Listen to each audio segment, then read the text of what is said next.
Olá, sou a Jaqueline Lopes, diretora institucional de Latam South da Ericsson. É um prazer estar aqui com vocês hoje. Primeiramente, eu gostaria de agradecer o 5G Américas pelo convite. Muito satisfeita em participar desse primeiro evento de mulheres especializadas em TIC, ainda mais num tema tão interessante quanto a discussão sobre conectividade na América Latina e no Caribe.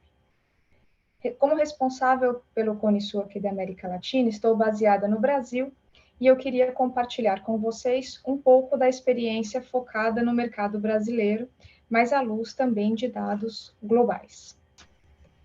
O que nós observamos numa visão global do mercado, bem como as perspectivas, e esses dados, eles vêm da última edição do Ericsson Mobility Report, e que até o final de 2023, as assinaturas em 5G são esperadas para alcançar 1,5 bilhão de assinaturas. E o mais interessante é que quando olhamos os 20 maiores mercados de 5G, esses mercados são definidos com base na penetração do 5G, a receita tem crescido num total de 7% nos últimos 2 anos. E, em paralelo a isso, nós observamos também o avanço do FWA, o Fixed Wireless Access, que já tem mais de 100 provedores oferecendo essa tecnologia. Para entendermos um pouco mais de detalhes sobre essa perspectiva global da tecnologia, nós observamos as tendências nas várias regiões do mundo. Há um forte crescimento do 5G na América do Norte, mas globalmente as assinaturas em 5G são esperadas para alcançar 4,6 bilhões de assinaturas. Quando nós olhamos essa quebra em âmbito regional, há uma diferença significativa. Já mencionei que a América do Norte vem puxando bastante essa demanda por conectividade em 5G, e justamente nessa região, em 2028, alcançará 91% de conectividade em 5G. Se olharmos aqui na metade dessa tabela para a América Latina, nós observamos que o número em 2022 ainda é reduzido, mas em 2028 é esperado que represente 42% das assinaturas móveis. Ou seja, um crescimento bastante significativo da tecnologia nos próximos anos. Esse crescimento, ele não acontece à toa. Ele está embasado no crescimento de receita, e aqui nós tomamos como base os principais mercados de 5G, os top 20 mercados em penetração de 5G, como mencionei. Existe uma correlação positiva nesses mercados entre a demanda de 5G, ou seja, essa penetração da tecnologia, e a receita dos operadores. Por isso, o número aqui que foi constatado no nosso relatório, também no Ericsson Mobility Report, é justamente esse crescimento dos 7% nos últimos 2 anos, ou seja, uma receita que vem aumentando. Falando sobre o mercado brasileiro, a realidade não é diferente. Recentemente, nós observamos que as 3 maiores operadoras publicamente anunciaram que o 5G vem trazendo o resultado esperado. Ou seja, essa realidade retratada no nosso relatório não é apenas uma realidade global, ela também está acontecendo localmente e com uma projeção muito positiva aqui para a nossa região na América Latina. Esse crescimento de receita, ele é puxado por algumas alavancas de monetização. E eu queria começar mencionando um pouco mais sobre o FWA. Nós observamos um enorme crescimento projetado para a FWA, com 300 milhões de conexões esperadas em 2028. 80% dessas conexões baseadas na tecnologia do 5G. Essa é a visão global. Quando nós observamos uma visão regional, notamos que, assim como o grau da penetração da tecnologia 5G, também há espaço na América Latina para o crescimento do FWA. Principalmente se considerarmos que já existem mais de 100 provedores oferecendo FWA em 5G no mundo, ainda que também aqui nós notamos essa diferença regional e a América Latina com um potencial muito grande de crescimento se nós constatarmos a situação atual. E por que isso é tão importante? Para uma região com uma pauta tão relevante de inclusão digital, o FWA, que é um complemento à fibra, tem a função e a possibilidade de conectar os desconectados, levando essa conectividade para as regiões mais remotas. Só que, além disso, além desse benefício social, o FWA também é uma alavanca importante de monetização do 5G. Por isso, essa tecnologia tem que ser cada vez mais debatida e promovida. É uma alavanca importante, mas não é a única, porque nós percebemos que o crescimento e a monetização do 5G também são bastante embasados nas demandas da indústria, ou conhecido como a demanda do B2B, nos mais diversos segmentos, desde manufatura, mineração, portos, aeroportos, utilities e tantos outros. E isso se deve às aplicações que podem ser dependentes do 5G pelas suas características técnicas de latência ou tempo de resposta, que podem aumentar a eficiência nesses diversos segmentos que nós observamos aqui. Quando nós olhamos uma projeção de mercado desse aspecto enterprise ou B2B, e aí, de novo, trazendo essa lente para o mercado brasileiro, nós notamos que até 2030, o potencial oriundo da digitalização no Brasil é de aumentar essas receitas em quase 400 bilhões de reais, dos quais mais de 150 bilhões são oriundos do 5G. E de onde exatamente vem essa demanda? Essa demanda vem de vários segmentos. Pode vir tanto da parte de manufatura, varejo, segurança pública, agricultura, automotivos, entre tantos outros. E aqui nós notamos, justamente nesse gráfico, que a demanda de conectividade ela oscila entre 65% e 85% de aumento nessa conectividade para alavancar esses casos de uso. E por que esses setores de enterprise ou de B2B estão tão interessados em implementar essa tecnologia? É porque há ganhos. Nós constatamos que, em média, o 5G ele pode aumentar a eficiência em 25% para o usuário final. Mas isso pode, dependendo do caso de uso em questão, chegar até cerca de 60%. Ou seja, há um ganho muito significativo de eficiência, que além da parte de saving para as empresas, também contribui para o meio ambiente. E quando nós olhamos como chegar lá, nós observamos aqui o importante papel das operadoras. Temos um estudo também realizado pela Ericsson que demonstra a posição almejada por essas operadoras, que aqui está sendo chamado de pacesetters. Significa uma combinação ótima da oferta de serviços em 5G com a satisfação do consumidor. E essa posição almejada, ela traz várias vantagens para quem investe nisso. Seja um aumento do ARPU, né, o que vai resultar no aumento das receitas, em mais de 12%.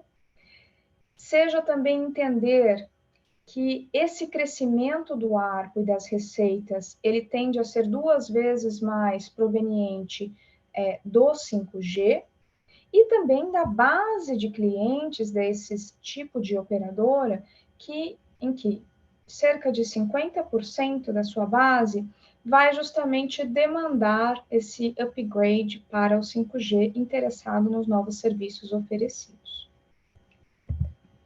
E quais são as estratégias que essas operadoras aqui na vanguarda podem adotar no curto prazo para monetizar o 5G? Primeiro, a mentalidade do 5G, depois, uma rápida implementação da tecnologia, e terceiro, os ecossistemas 5G.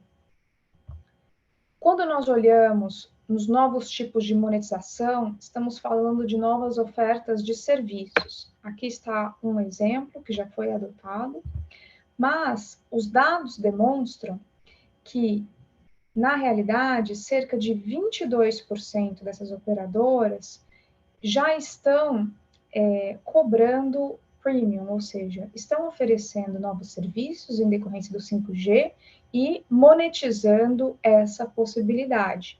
Esses novos serviços são de diversas naturezas. Por exemplo, cerca de 58% fazem bundle com serviços de entretenimento.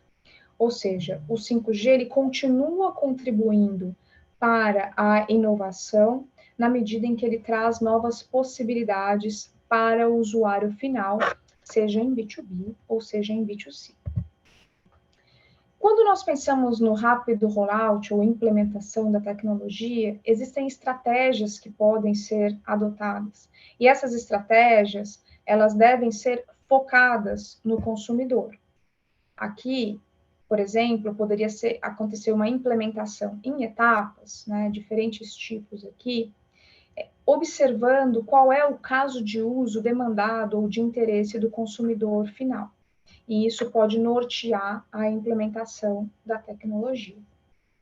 E, por fim, quando nós falamos do ecossistema de 5G, nós observamos que existe uma cadeia de valor ao redor que envolve tanto o setor privado, como os vendors, a indústria, a parte de software, startups, mas também a academia, com as universidades e as parcerias que vão desde a pesquisa na parte de tecnologia, até o desenvolvimento de casos de uso, o desenvolvimento de sensores e aplicações para justamente implementar os benefícios da tecnologia, e o governo que vem amparando toda essa estrutura, seja por meio das discussões no âmbito regulatório ou das discussões para facilitar a implementação da tecnologia, por meio de apoio a pilotos, por exemplo, de 5G. Por que nós falamos tanto do 5G? Não é só o crescimento que interessa, é para que ele serve. E para que ele serve vai muito além do interesse do consumidor final na pessoa física ou nas empresas. Nós estamos falando de benefícios ao país e à sociedade, porque o 5G ele traz um crescimento econômico. Eu já trouxe o aumento, no caso do Brasil, de receitas que são esperadas com base tanto na digitalização quanto no 5G, e esse número ele não é exclusividade do Brasil. Se observarmos o aumento do PIB na América Latina, até 2030 projeta-se um crescimento de 5%. Então, esse crescimento econômico é para toda a região, como um potencial. Como já mencionado também, há outro benefício que é a sustentabilidade. Por quê? Espera-se que nesse mesmo período o 5G alavanque uma redução das emissões em cerca de 15%. Isso tem a ver com o potencial do 5G ser habilitador das diferentes cadeias produtivas, tanto o crescimento econômico quanto a parte de sustentabilidade. Na medida em que os componentistas, a indústria, por exemplo, e também a parte logística, chega na exportação, portos e aeroportos, todos implementam a tecnologia, esses benefícios eles são maximizados. E além disso, o próprio 5G, ele pode aumentar a eficiência energética. Na medida em que o tráfego de dados multiplica por 4 vezes até 2030 e o consumo de energia permanece estanque. Então, é uma tecnologia inovadora e sustentável. E, além disso, contribui para a inclusão digital, porque leva conectividade, ou pode levar conectividade a regiões mais remotas. E o que nós notamos, como já mencionado, é que esse é um esforço que depende de todos os atores envolvidos, do âmbito público ou privado. As operadoras têm aqui possibilidades e estratégias de implementar essa nova tecnologia e monetizar com base nas possibilidades que os casos de uso ou novos casos de uso podem trazer. O governo também pode amparar o crescimento tecnológico, seja por meio das discussões do âmbito regulatório ou de subsídios. Então, no caso do Brasil, por exemplo, houve uma parceria no âmbito da Anatel, do regulador, com a ABDI, que é a Agência Brasileira de Desenvolvimento Industrial, justamente para fomentar casos de uso em tecnologia 5G, tanto standalone quanto não standalone. E esses pilotos, no início, eles são fundamentais para demonstrar para todas as outras empresas quais são os benefícios da tecnologia. E aí, justamente esse último pilar, o enterprise, ele tem que se preparar para essa jornada de transformação digital que já começou. Por isso, quando nós miramos o exemplo do caso brasileiro, que teve o leilão realizado em 2021, mas as discussões são muito anteriores a essa data, nós podemos tirar algumas lições desse caso, não só com base nos benefícios envolvidos, mas também relacionados ao processo que foi realizado.